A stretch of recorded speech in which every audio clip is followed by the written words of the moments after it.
అందరికీ నమస్కారం.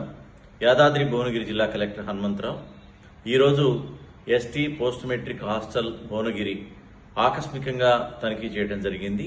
దానిలో భాగంగా అక్కడ ఉన్నటువంటి విద్యార్థులతో మాట్లాడటం, అదేవిధంగా పరిసరాలను కూడా కలిగి తిరగడం జరిగింది. గత నెలలోనే నెల క్రితం ఆల్రెడీ అక్కడ ఉన్నటువంటి వార్డెన్కి షోకాజ్ నోటీస్ ఇచ్చాం. కారణం ఏంటంటే మెనూ పాటించట్లేదు. సో ప్రభుత్వం ఏదైతే మెస్ ఛార్జీలు పెంచారో దాని ప్రకారంగా ఏదైతే కామన్ మెనూ ఇచ్చారో దాన్ని పాటించకపోవటం, అదే వార్డెన్కి దీని విషయంలో షోకాజ్ నోటీస్ ఇచ్చినా కానీ పనితీరు ఏమాత్రం మారకపోవటం.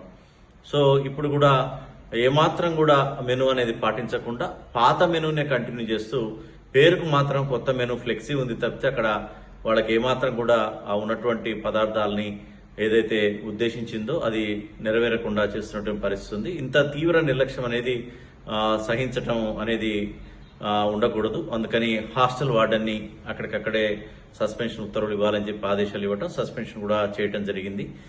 అదేవిధంగా పిల్లలతో మాట్లాడుతూ గతంలో వాళ్ళకి డ్రైన్ సమస్య ఉందంటే ఆ డ్రైన్ సమస్యను కూడా తీర్చడం జరిగింది. అదేవిధంగా వారు ఏదైతే కోరారో ఉన్నటువంటి చైర్స్ కానీ, స్టడీ చైర్స్ మరియు రైటింగ్ ప్యాడ్స్ ఇవన్నీ కూడా అందజేయటం, అదేవిధంగా కొన్ని బుక్స్, కాంపిటేటివ్ బుక్స్ కావాలని ఇప్పుడే కోరారు. వారికి కూడా ఈ వచ్చేటటువంటి 2-3 రోజుల్లో వారికి అందజేస్తామని తెలియజేయడం జరిగింది. అదేవిధంగా వారు భవిష్యత్తులో పూర్తి స్థాయిలో చదువుకొని వారి యొక్క ఉన్నత శిఖరాలకు చేరాలని చెప్పి వారికి, వారి కుటుంబానికి మరియు అదేవిధంగా ఉన్నటువంటి జిల్లాకి కూడా పేరు తీసుకురావాలని కూడా వారిని కోరడం జరిగింది. విద్యార్థులంతా కూడా సంతోషాన్ని వ్యక్తం చేశారు. Thank you.